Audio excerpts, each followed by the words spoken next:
নমস্কার বন্ধুরা, সকলকে জানাই স্বাগত। আজ আবার একটা নতুন গল্প নিয়ে এসেছি।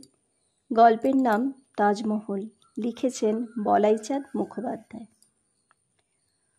প্রথম যখন আগ্রা গিয়েছিলাম, তাজমহল দেখতেই গিয়েছিলাম। প্রথম দর্শনের সে বিষয়টা এখনো মনে আছে। ট্রেন তখনও আগ্রা স্টেশনে পৌঁছায়নি। একজন সহযাত্রী বলে উঠলেন, ওই যে তাজমহল দেখা যাচ্ছে।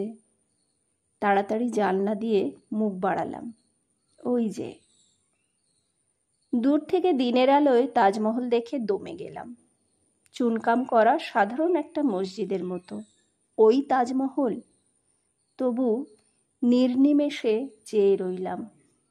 হাজার হোক তাজমহল, শাহজাহানের তাজমহল। অবসন্ন অপরাহ্নে বন্দী শাহজাহান আগ্রা দুর্গের অলিন্দে বসে এই তাজমহলের দিকেই চেয়ে থাকতেন। মমতাজের বড় সাধের তাজমহল। আলমগীর নির্মম ছিলেন না, পিতার ইচ্ছা অপূর্ণ রাখেননি তিনি। মহাসমারোহে মিছিল চলেছে, সম্রাট শাহজাহান চলেছেন প্রিয়া সন্নিধানে। আর বিচ্ছেদ সইল না। সবাধার ধীরে ধীরে নামছে ভূগর্ভে। ওই তাজমহলেই মমতাজের ঠিক পাশে শেষ শয্যা প্রস্তুত হয়েছে তার। আর একটা কবরও ছিল, হয়তো এখনো আছে, ওই তাজমহলেরই পাশে, দারা শেকর। চুনকাম করা সাধারণ মসজিদের মতো তাজমহল দেখতে দেখতে মিলিয়ে গেল। পূর্ণিমার পরদিন, তখনও চাঁদ ওঠেনি। জ্যোৎস্নার পূর্বাভাস দেখা দিয়েছে পূর্ব দিগন্তে। সেই দিন সন্ধ্যার পর দ্বিতীয়বার দর্শন করতে গেলাম তাজমহলকে। অনুভূতিটা স্পষ্ট মনে আছে এখনো। গেট পেরিয়ে ভিতরে ঢুকতেই অস্ফুট মর্মরধ্বনি কানে এলো। ঝাউ ভীতি থেকে নয়, মনে হলো যেন সুদূর অতীত থেকে। মর্মরধ্বনি নয়, যেন চাপা কান্না। ঈষৎ আলোকিত অন্ধকারে পুঞ্জীভূত তমিশ্রার মতো স্তূপীকৃত ওইটেই কি তাজমহল? ধীরে ধীরে অগ্রসর হতে লাগলাম। মিনার মিনারেট গম্বুজ স্পষ্টতর হতে লাগলো ক্রমশ। শুভ্র আবাসও ফুটে বেরোতে লাগলো অন্ধকার ভেদ করে। তারপর অকস্মাৎ আবির্ভূত হলো, সমস্ত মূর্ত হয়ে উঠল যেন সহসা বিস্মিত চেতনা পটে। চাঁদ উঠল। জ্যোৎস্নার স্বচ্ছ ওড়নায় অঙ্গ ঢেকে রাজরাজেশ্বরী শাহজাহান মহিষী মমতাজের স্বপ্নই অভ্যর্থনা করলে যেন আমাকে এসে স্বয়ং। মুগ্ধ দৃষ্টিতে নির্বাক হয়ে চেয়ে রইলাম। তারপর অনেক দিন কেটেছে। কোন কন্ট্রাক্টর তাজমহল থেকে কত টাকা উপার্জন করে, কোন হোটেলওয়ালা তাজমহলের দৌলতে রাজা বনে গেল, ফেরিওয়ালাগুলো বাজে পাথরের ছোট ছোট তাজমহল আর গড়গড়ার মতো সিগারেট পাইপ বিক্রি করে কত পয়সা পেটে রোজ নিরীহ আগন্তুকদের ঠকিয়ে টোঙাগুলো কি ভীষণ ভীষণ ভাড়া নেয়, এসব খবরও পুরনো হয়ে গেছে। অন্ধকারে জ্যোৎস্নালোকে, সন্ধ্যায়, উষায়, শীত, গ্রীষ্ম, বর্ষা, শরতে বহুবার বহুরূপে দেখেছি তারপর তাজমহলকে। এতবার যে আর চোখে লাগে না, চোখে পড়েই না, পাশ দিয়ে গেলেও নয়। তাজমহলের পাশ দিয়ে প্রায়ই যাতায়াত করতে হয় আজকাল। আগ্রার কাছেই এক দাতব্য চিকিৎসালয়ে ডাক্তার হয়ে এসেছি আমি।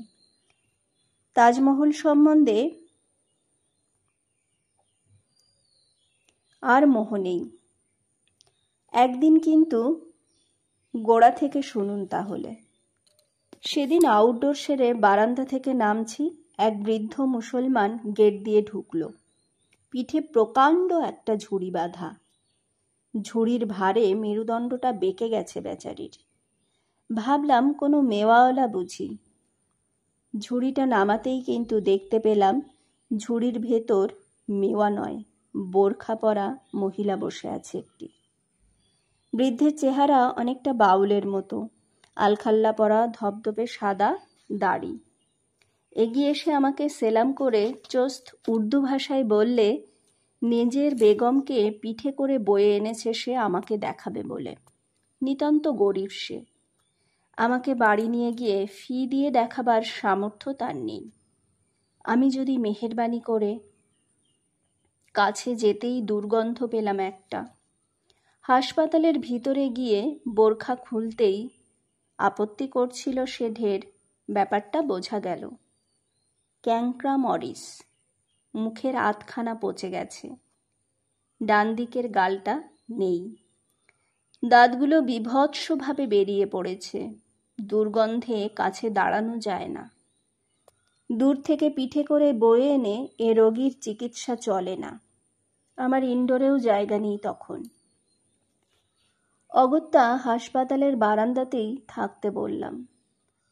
বারান্দাতে কিন্তু রাখা গেল না শেষ পর্যন্ত। ভীষণ দুর্গন্ধ। অন্যান্য রোগীরা আপত্তি করতে লাগলো। কম্পাউন্ডার, ড্রেসার, এমনকি ম্যাথর পর্যন্ত কাছে যেতে রাজি হলো না। কিন্তু বৃদ্ধ নির্বিকার। দিবারাত্রি সেবা করে চলেছে।